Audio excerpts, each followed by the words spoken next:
मध्य प्रदेश के मुख्यमंत्री doctor Mohan Yadav Japan की 4 दिवसीय यात्रा पर हैं, जहां उन्होंने आईटी कंपनी मालिक और उद्योगपतियों से मुलाकात कर फरवरी माह में राजधानी भोपाल में होने वाली ग्लोबल इन्वेस्टर समिट के लिए आमंत्रित किया।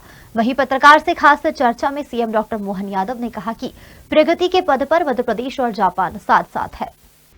जापान के निवेशकों के समक्ष राज्य की अपार संभावनाओं की जोरदार प्रदर्शन के बीच मध्य प्रदेश के मुख्यमंत्री डॉक्टर मोहन यादव ने बुधवार को कहा कि विभिन्न संस्थानों के प्रमुखों और सरकारी मंत्रियों के साथ उनकी सभी बैठकें व चर्चाएं सकारात्मक रही है। मुख्यमंत्री ने कहा कि मध्य प्रदेश में जापान के संगठनों के लिए सूचना, औद्योगिकी, शिक्षा, स्वास्थ्य सेवा और रेलवे जैसे क्षेत्रों में व्यापक व्यावसायिक संभावनाएं और आकर्षक अवसर मौजूद है। उन्होंने कहा कि दोनों पक्ष सहयोग बढ़ाने की दिशा में मिलकर काम कर रहे हैं। सीएम यादव जापान यात्रा के दूसरे दिन सेंसोजी मंदिर भी गए। मुख्यमंत्री ने सुबह की शुरुआत दक्षिण एशिया समिति के प्रमुख एवं ईस्ट जापान रेलवे कंपनी के चेयरमैन यूजी फुकासावा के साथ व्यापक चर्चा की। दोनों ने जापान और भारत के बीच पारस्परिक रूप से लाभकारी सहयोग के अवसरों की पहचान करने और विश्व प्रसिद्ध जापानी रेलवे प्रौद्योगिकी पर चर्चा की।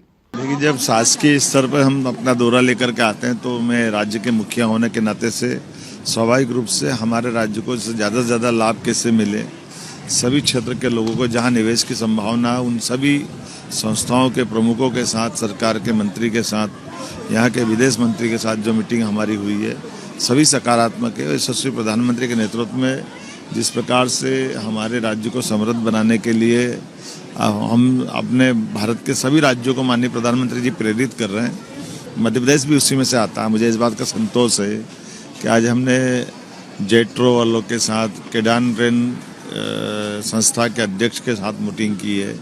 कई प्राइवेट निवेशकों से चर्चा हुई है। बड़े पैमाने पर मध्य प्रदेश और भारत का संबंध जापान के साथ और आर्थिक रूप से समृद्ध हो, ट्रेन से लगा करके आईटी तक, एजुकेशन से लगाकर हेल्थ तक, सभी सेक्टर में जापान के साथ मध्य प्रदेश की काफ़ी संभावना है और हम उस पर काम कर रहे हैं। जापान के लिए एक पार्ट ये है कि उनके पास इकोनॉमी बड़ी मजबूत है। हमारे लिए पॉजिटिव है कि हमारा विश्व का सबसे युवा देश भारत और युवाओं में 1.5 करोड़ की आबादी युवाओं की मध्य प्रदेश में है। ऐसे में युवाओं को भाषा सिखा करके हम यहाँ रोजगार के अवसर तलाश सकते हैं और यहाँ की टेक्नोलॉजी से मध्य प्रदेश को आगे बढ़ा सकते हैं।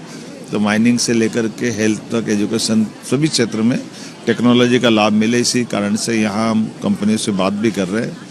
और जैसे बुलेट ट्रेन जापान की बड़ी प्रसिद्ध है, एयर स्पेस में भी इनकी बहुत अच्छी गुंजाइश है। बहुत सारे सेक्टर में आईटी का क्षेत्र है, माइनिंग का सेक्टर है, हर क्षेत्र में संभावना। और मुझे इस बात का संतोष है कि हम इसी पे काम कर रहे हैं।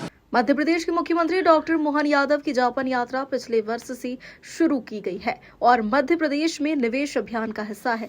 यह अभियान 24 और 25 फरवरी को भोपाल में आयोजित होने वाले इन्वेस्ट मध्य प्रदेश वैश्विक निवेशक शिखर सम्मेलन 2025 में संपन्न होगा।